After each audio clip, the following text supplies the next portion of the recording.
Welcome to Talk of the Town. I'm your host, Ellen Barrett, and we have a great show ahead for you today. And we are starting off with our news partner, Greg, with Medical Art Prosthetics, LLC. Thanks for being here today. Yeah. And now you are the owner and also an anaplastologist. Did I say that right? You did. Okay, perfect. And today we're going to focus on facial and hand prosthetics and also anaplastology. But first, I kind of want to talk about how you guys got the name Medical Art Prosthetics. Right. I chose that name years ago. After I transitioned from being a sole proprietor to kind of capture all three elements that go into this kind of a practice. You know, there's medical training involved in my background, and then of course it's really dependent on art, actual making of these devices. And then prosthetics is just a very general field, obviously, and it's a profession. So I just combined all the terms into the one. So that's how I chose that. I like it because then people can kind of get a feel for everything that you do just right in the name. Kind of how you stand apart as well. Yeah, exactly. Every term has a true meaning, and so I hope that people do remember that. Now when people come in and they're in a situation where they need a facial prosthetic, do people really know what it is or how it's used? Not all the time. I mean, people get referred by their doctors, or they find themselves in a position where they need a facial restoration, a nasal prosthesis, and they don't know if it's going to be permanent sometimes, or if it's put under the skin, or how it actually works. So I've got a few examples here, of course, that we can demonstrate that. And just it always in the sense that it's so crazy how realistic these look. Yeah. Every time, I'm just mind blown. Oh, good. I'm glad to hear that. Yeah. That's the whole point of it. Good. And it's not actually downplayed sometimes. It's just, historically, it's been the idea that it's a shame when somebody needs an ear or a nose or an eye, and it's just a matter of them getting one. But what it really boils down to getting a prosthesis that's so accurate and so carefully prepared that people don't notice it. But this demonstrates how a prosthesis is actually attached. So in the case of an ear prosthesis, that's an implant retained prosthesis. And then there's other types of the attachments. But then again, this just demonstrates that these people put these on every day. Is it magnetic? They put them on in the morning. They are. Okay. Some of them are magnetic. Some of them have like a bar and a clip attachment. Oh, sure. This involves surgery, of course, to attach these. But not all of them require that. A lot of them can be adhesive retained. And then, of course, this is an eye prosthesis or an orbital prosthesis. Very cool.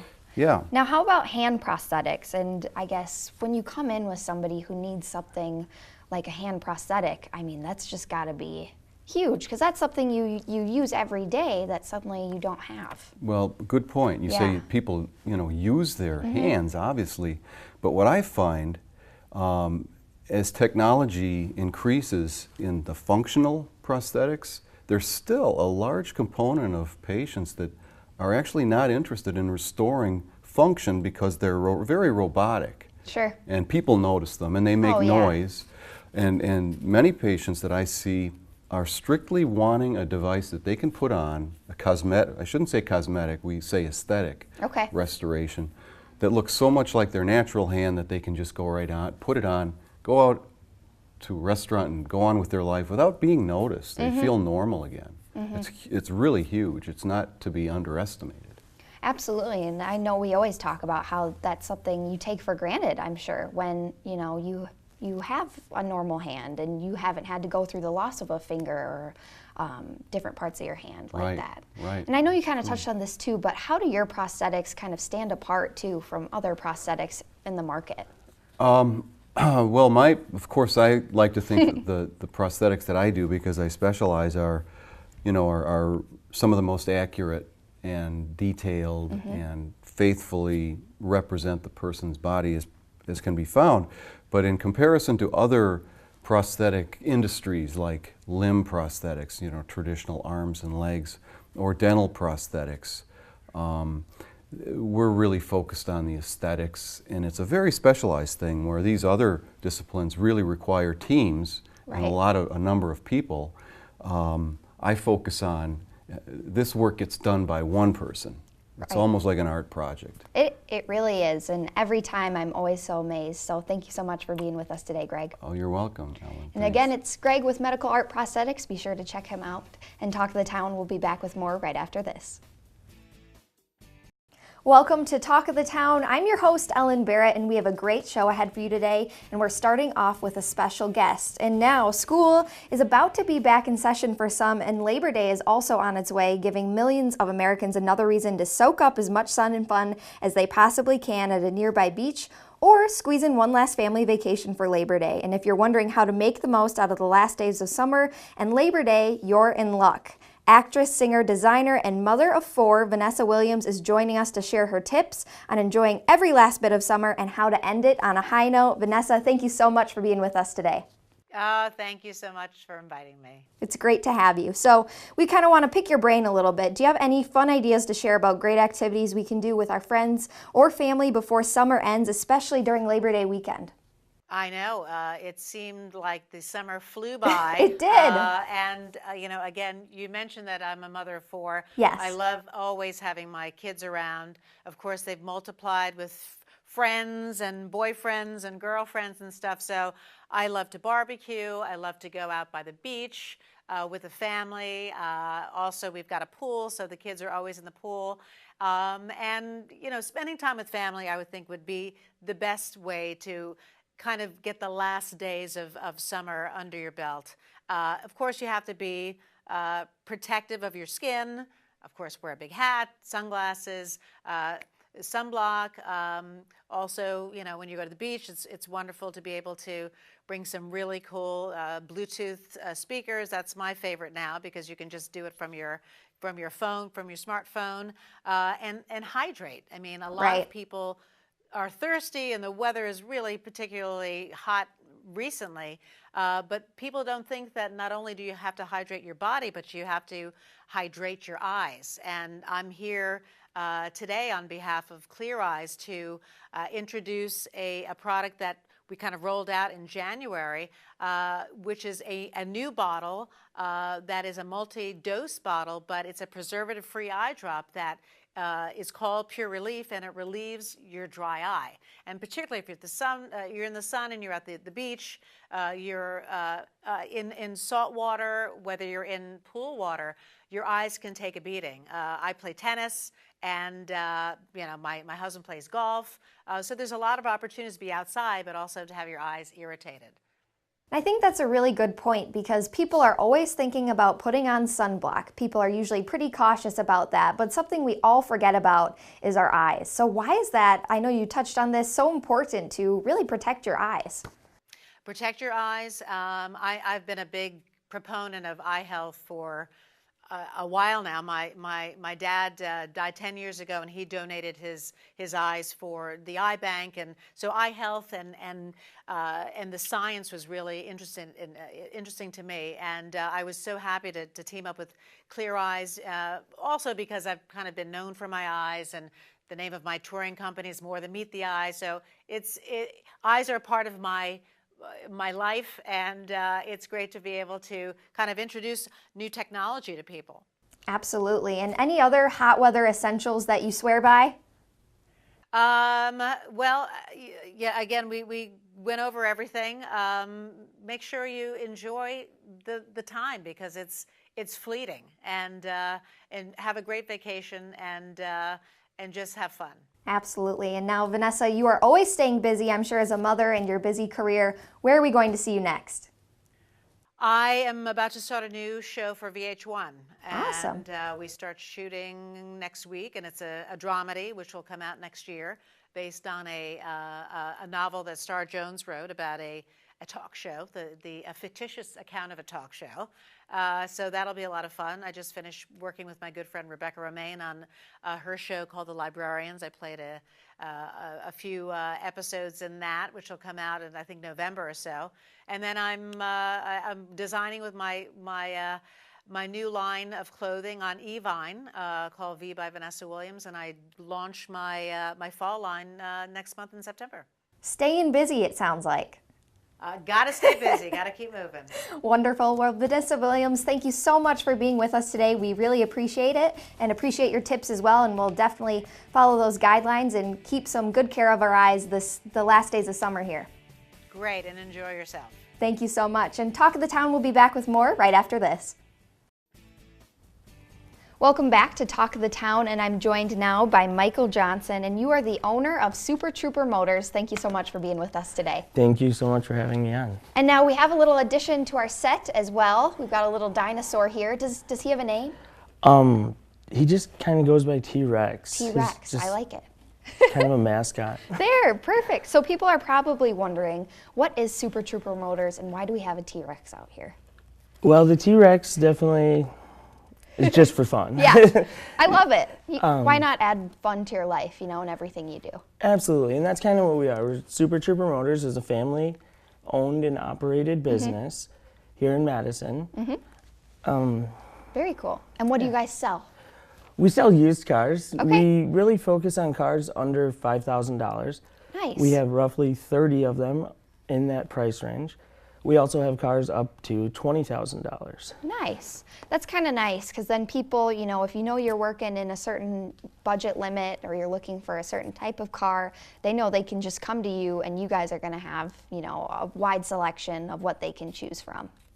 Absolutely. And that's what we really try to do is cars that people can afford, cars that, you know, not everybody can go out and spend $20,000 on a car. Right. But a lot of people, when they're looking for their kid or high schooler, they can go and spend $2,000 or something Absolutely. to get a good quality used vehicle. Absolutely. And now I know you mentioned it's a family-run business, so how long have you guys been in business? Well, I've been buying and selling cars pretty much since I was 16. Wow. So about 18 An years. entrepreneur. Right? Yeah, absolutely. And then I started Super Trouper Motors 13 months ago out of a storage unit on the east side of Madison. And now we have a location on Fish Hatchery Road. And you can't miss them. No. You got a giant inflatable on top of the building and the whole works. I love it. Yes, we have about a 30-foot purple gorilla. I love it. Hard to miss him. Yep. Awesome. And it's family there. We really focus on, you know, we're not going to pressure people. We really try to have a no shenanigans approach. We have, it's me, and then my brother-in-law, and my cousin, and another guy who's the mechanic who I guess isn't related, but. Sure. Well, I love it. And I like how, you know, you guys are having fun. You kind of have this different concept, but at the same time, you know, it's no shenanigans. You don't have to feel like you're going to walk in somewhere and be pressured. It's things that you can afford and really great products. So that's awesome. And so I can imagine, you know, why you guys stand out from the competition, but I want your take on this as well. I think it's that we really offer people an exciting adventure when they come in. You know, you're gonna come in, you're gonna talk to me like this. It's no suit and ties. We try to be just normal and have fun, not give you something we're not. Absolutely. And now what all is offered to a Super Trouper Motors customer? Well, almost all of our cars come with a free extended warranty. Nice. If they end up needing work on their car in the future, they can bring it in to us and we will give them discounted rate on service. Wow. We also are extremely excited to start offering service to the general public instead of just customers now. Awesome. So even if you're having any problems with your car, you can come on in. Yes, even if you didn't buy it from us or anything. Awesome. And so now where are you guys located and how can customers get in contact with you if they're thinking, hey, Michael sounds awesome, I want to come see him at Super Trouper Motors? Well, we are conveniently located at 2029 Fish Hatchery Road in Madison. We're kitty corner from the Town of Madison Police Department and across the street from St. Vincent's de Paul Food Bank. Perfect, perfect. And like I said, you can't miss them. They literally have a giant gorilla on the roof of their building. We do. Moving around constantly, so you won't miss them. But I have to ask you too, Michael, how did you decide to make it Super Trouper Motors? And I'm guessing now from the movie, but where was that connection from the name? I've always kind of been a goof and I guess went not the conformative way. Yeah. And when I was getting a name, my accountant was like, what about Family Sales Johnson? And I'm like, no. And then I was like, this movie makes me laugh, and I want my store to be fun. Yeah. I wanted to just not be the conformed car sales place. And so just pure out of fun, I love I it. guess. I love it. A lot of fun and great cars and great products and people as well. So again, Michael Johnson with Super Trouper Motors, you're the owner over there. Thanks for being with us. Thank you so much, Emily. I definitely appreciate it, and I would love to offer you guys some headbands and We'll be putting stickers. these on. And T-Rex has been in a lot of our stuff at our store, and we'd like to give them to you guys. So hopefully you guys can have as much fun with them as we've had. We love it. Thank you so much, Michael. We appreciate it. Thank you so much. I really appreciate it. And Talk of the Town will be back with more right after this. Welcome back to Talk of the Town, and I'm joined now by our news partner, Phil Anderson for U.S. Senate. Thank you so much for being with us today. Thanks for having me. And now, as always, we always just hit the hard topics, and I love it. That's what we try to do, yeah. We just dive right into it. And so today we're talking about the war on drugs, and so I want to know what your position is. Well, my position is that the war on drugs needs to be ended because it's not really a war on drugs. It's a war on people and their personal choices. So people should be allowed to eat, drink, consume what they want as long as they're not harming anyone else. And the idea that our personal choices are made illegal and then prosecuted in that way, to me, is completely anti-liberty and anti-person.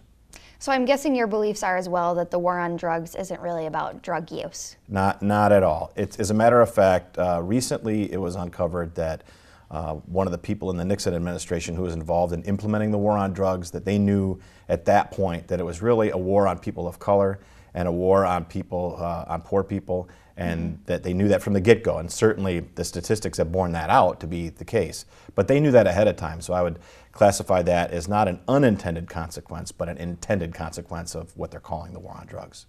Now, has the war on drugs affected drug use, would you say? No, I mean, clearly not. People's attitudes about marijuana have changed for the better over the course of the war on drugs. If it were effective, then people would not want to be using marijuana and other drugs, but clearly that use has gone up and become more accepted in society, and that's why you see support for legalization in Wisconsin and throughout the country, and rightly so. So I think it's had the opposite effect of what they thought they were going to do, as well as enriching professional criminals in Central and South America who produce drugs to be imported into the United States. Now, I know you talked about two intended and unintended consequences, so let's kind of go over some of those different consequences from the war on drugs. Sure. Well, one of the biggest things is that people of color, mainly young black men, have been incarcerated at a greatly higher rate than any other group, 5 times. And they know from surveys that drug use is roughly the same between demographics based on color and class, et cetera. But the black men have been incarcerated at 5 times the rate as white men or other demographics. So this not only has the consequence of black men being in jail, but the disruption of families and incomes, and then people being put in jail for crimes that have no victim, but then being incarcerated with people who are professional criminals and being involved in that lifestyle, having problems getting a job when they get out. All of these other things that have had a huge effect, especially on the black community, a big unintended consequence of the so-called war on drugs. Now, if you're elected, what's your plan to end this war on drugs? Well, I'm going to fight like crazy to get this done, and I think that most people in the United States agree that marijuana should be legal. It should be regulated, of course, and whether it should be taxed or not, that's a different story, but certainly regulated much like alcohol or cigarettes are, because certainly kids shouldn't have it. But the problem is that both Democrats and Republicans are in bed with many different industries, because their parties and their candidates accept contributions from not only the pharmaceutical industry, which has an interest in not having marijuana be legal, but also clothing industry, paper industry, energy industry, because those are other uses of hemp, industrial hemp and marijuana that those lobbies don't want to see legal. So that's why you see people like Russ Feingold, for example, be very careful about endorsing marijuana legalization, because his constituents support that, as do mine, and as I imagine Ron Johnson's constituents, they support that as well. but they have an eye towards campaign contributions, and they get lots of campaign contributions from those industries, so they're very careful about it, and they're hedging, and they claim that they're on board, but they're not really doing much about it. As a matter of fact, some of the leading marijuana activists in Wisconsin are calling out Russ Feingold right now and saying, what's your position? What are you going to do? What are you going to advocate for when you get back into the Senate if that happens? And he said nothing. Okay. So how would your plan as well benefit Wisconsin and the country as a whole, quickly before we go? Well, it would stop putting people in jail for crimes where there's not a victim and allow people to live freely. That's the whole point of being a libertarian and being a citizen and an American, is being able to live your life as you choose. And the idea that you get put in jail for something that only you're responsible for is ridiculous. Bill Anderson for U.S. Senate, thank you again for being with us today. Thank you so much for having me. And thank you for watching Talk of the Town. You can find us next time only on Channel 57.